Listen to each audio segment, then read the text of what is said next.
Welcome back to Voices of Government IT, implementing identity intelligence to provide enhanced user experience while ensuring mission security, sponsored by Unisys, here on Federal News Radio, part of the Federal News Network. My guest today is Lakshmi Ashok, Chief Technology Officer for Homeland Security and Critical Infrastructure at Unisys Federal. I'm your moderator, Tom Temin. And before the break, Lakshmi, you had some other technological trends you wanted to make sure we knew about. So why don't we talk about those? Yes. So this is more of a capability that we're developing within Unisys using all the technologies that I was talking about. So this is called ID proofing, and I started to touch on it when I mentioned the NIST standard 863 Rev 3. So part of establishing a trusted intelligence ecosystem is really first validating the legitimacy of identities, right? And what we do using ID proofing is to validate that a person is, or an identity is who they say they are based on a number of things. So we go back to the documents they have, validation documents they have, for example, a driver's license or a passport.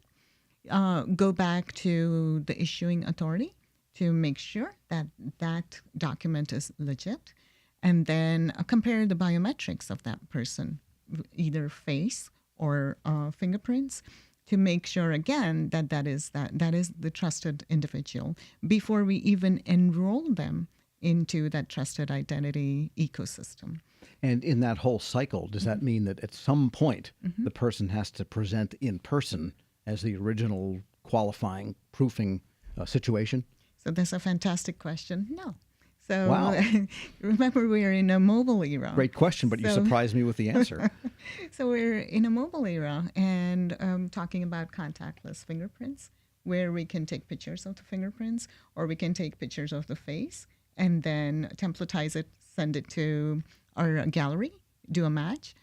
In fact, we can do liveliness fingerprints and liveliness facial, rather, and take it back to make sure that it is Tom, for example, that's taking this picture, and Tom's alive and smiling, perhaps, when that picture was taken, and ensure that it can be done remotely. So that's for federal situations. I can think of 1,000 cases where that could really not only preserve or maybe enhance security, but also solve a lot of digital service and digital services customer experience issues. Absolutely. So, one of the examples I often use is in a disaster-like situation, we have search support for FEMA, right?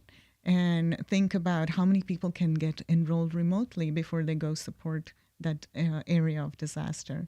On the other hand, there's people seeking benefits, and they don't need to go and show up at a kiosk and register themselves. Instead, they can remotely register themselves for these benefits.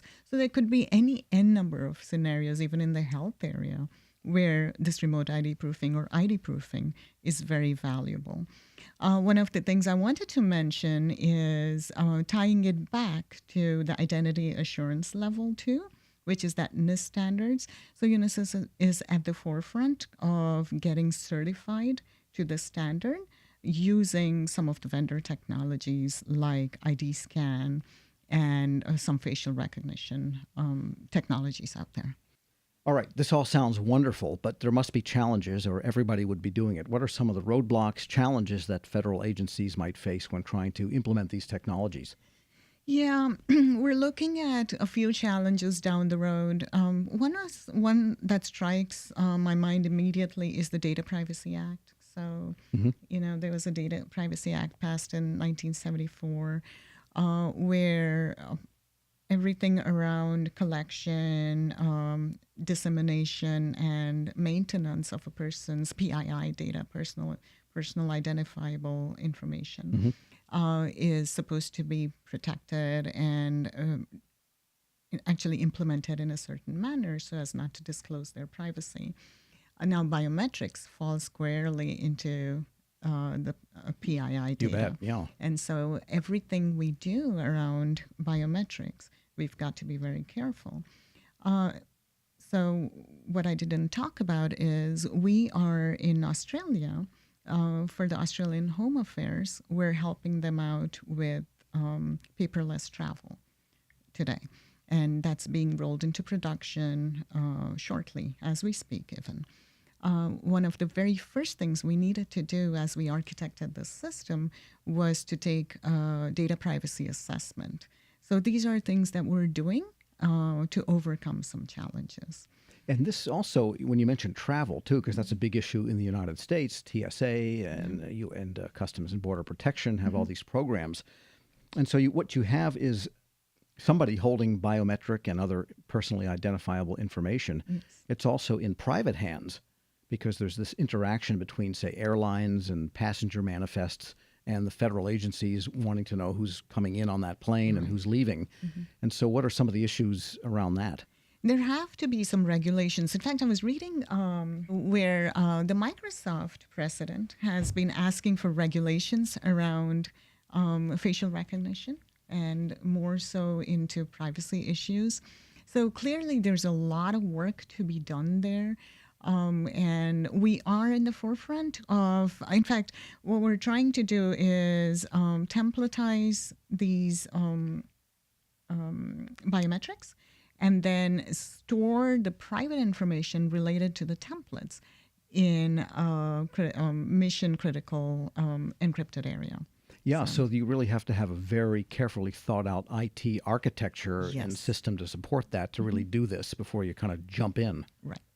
Absolutely. And in your experience, how equipped do you think or knowledgeable are federal agencies in this area? And also, does that NIST publication, 863 Revision 3, cover some of that? That covers mostly ID proofing. Got it. It's the Data Privacy Act. In fact, there's Biometrics Institute standards that more cover this kind of privacy issues. Sure, and agencies ready for this? Agencies are ready for it, but they do need to be helped by system integrators to, one, interpret what these acts are. I think they do know, but they need to be helped to interpret with the interpretation side and also the architecting and the implementation side. And there's also, I guess, a basic data storage issue too, because you start to get fairly large files with some of this biometric data. Yes. And so one of the things we're using to combat that scaling issue is we are coming up with galleries of data which stay there for a temporary period, especially take at airport entries and exits. So we maintain them for a period of time after the person's either entered or exited the country, after which the data is deleted. So that's how we take care of the scaling issue, the data scaling issue. All right, on that, we'll take a short break. This is Voices of Government IT, implementing identity intelligence to provide enhanced user experience while ensuring mission security, sponsored by Unisys, here on Federal News Radio, part of the Federal News Network.